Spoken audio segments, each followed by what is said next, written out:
जय श्री राधे कृष्ण। आप सभी का स्वागत है हमारे चैनल पर। आज हम आपके साथ शनिदेव जी की कथा का श्रवण करने जा रहे हैं। तो चलिए हम कथा प्रारंभ करते हैं। प्राचीन समय की बात है। एक बार सभी नवग्रहों सूर्य, चंद्रमा, मंगल, बुध, बृहस्पति, शुक्र, शनि, राहु और केतु सभी में विवाद छिड़ गया कि सबसे बड़ा कौन है। जब आपस में उनका निर्णय नहीं हो पाया तो वह सभी देवराज इंद्र के पास पहुंचे। इंद्रदेव इन सबको देखकर घबरा गए और इस निर्णय को देने में उन्होंने असमर्थता जताई। लेकिन उन्होंने कहा कि इस समय पृथ्वी पर राजा विक्रमादित्य हैं, जो कि बहुत न्यायप्रिय हैं। वे ही इसका निर्णय कर सकते हैं। सभी ग्रह एक साथ राजा विक्रमादित्य के पास पहुंचे और उन्हें अपने विवाद का कारण बताया। साथ ही उन्होंने कहा कि आप ही निर्णय लेकर बताएं कि हम में से सबसे बड़ा कौन है। राजा इस समस्या में चिंतित हो उठे, क्योंकि वे जानते थे कि जिसको भी उन्होंने छोटा बताया वही नाराज हो जाएगा। तब राजा को एक उपाय सूझा और उन्होंने स्वर्ण, रजत, कांस्य, पीतल, सीसा, रघवा, जस्ता, अभ्रक और लोहा इन सभी से सिंहासन बनवाए और उन्हें इसी क्रम में रखवा दिया। उन्होंने सबसे निवेदन किया कि आप सभी अपने सिंहासन को ग्रहण करें। जो अंत में सिंहासन पर बैठेगा वही सबसे छोटा होगा। और इसके अनुसार लोहे का सिंहासन बाद में होने के कारण शनिदेव सबसे बाद में बैठे और वही सबसे छोटे कहलाए। और शनिदेव ने सोचा कि राजा ने ये जानबूझकर किया है। उन्होंने नाराज होकर राजा से कहा, राजा, मैं कुछ नहीं जानता। सूर्य एक राशि में 1 महीना, चंद्रमा 2.25 महीना 2 दिन, मंगल 1.5 महीना, बृहस्पति 13 महीना, बुध और शुक्र 1 महीने में विचरण करते हैं, परंतु मैं 2.5 से 7.5 सालों तक रहता हूँ। बड़े बड़ों का मैंने विनाश किया है। श्री राम की 7.5 आने पर उन्हें वनवास हो गया और रावण की 7.5 आने पर उसकी लंका को बंदरों की सेना से परास्त होना पड़ा। और अब तुम भी मुझसे सावधान रहना। ऐसा कहकर नाराज हुए शनिदेव वहां से चले गए। कुछ समय बाद राजा की 7.5 आई। तब शनिदेव घोड़े के सौदागर बनकर उसके राज्य पहुंचे। उनके पास कई बढ़िया घोड़े थे। राजा ने जब ये समाचार सुना तो उसने अपने अश्वपाल को अच्छे घोड़े खरीदने की आज्ञा दी। राजा के अश्वपाल ने कई अच्छे घोड़े खरीदे और एक सर्वोत्तम घोड़े को राजा की सवारी के लिए रख दिया। और जैसे ही राजा उस घोड़े पर बैठा तो वह घोड़ा सरपट वन की ओर भाग पड़ा। वन में पहुंचकर वहां अंतर ध्यान हो गया और राजा भूखा प्यासा भटकता रहा। और तब एक ग्वाले ने राजा को पानी पिलाया। राजा ने प्रसन्न होकर उसे अपनी अंगूठी दे दी और अंगूठी को देखकर राजा नगर की ओर चल पड़ा। वहां उसने अपना नाम उज्जैन का एक निवासी बताया। वहां एक सेठ की दुकान पर जाकर राजा ने पानी पिया और कुछ आराम भी किया।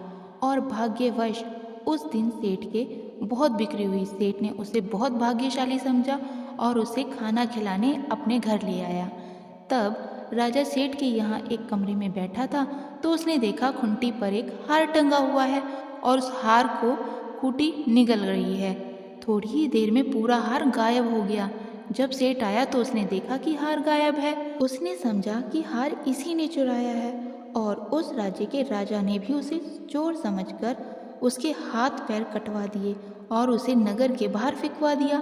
वहां से एक टेली निकल रहा था, जिसे दया आई और उसने उसे अपनी गाड़ी में बिठा लिया और फिर वह मुंह से आवाज कर करके बैलों को हाँकने लगा।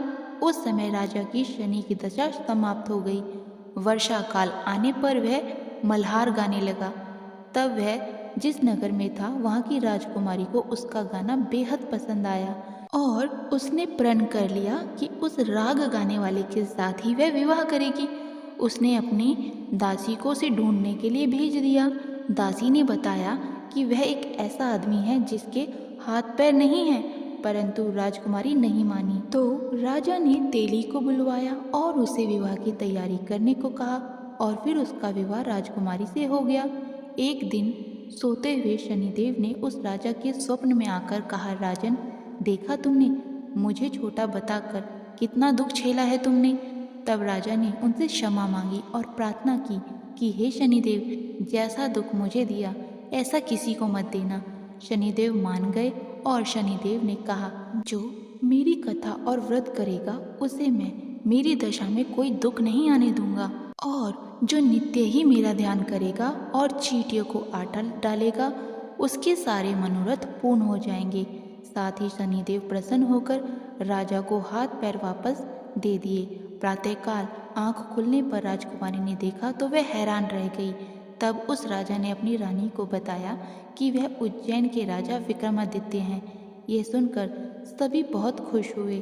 सेठ ने जब ये बात सुनी तो वह राजा से क्षमा मांगने लगा। राजा ने कहा, कोई बात नहीं, यह सब शनिदेव का कोप था तथा इसमें किसी का कोई दोष नहीं है। सेठ ने फिर भी निवेदन किया कि मुझे शांति तभी मिलेगी जब आप मेरे घर पर चलकर भोजन करेंगे। सेठ ने अपने घर पर तरह तरह के व्यंजन बनवाए, राजा को अपने साथ लेकर गए और उनका बहुत आदर सत्कार किया।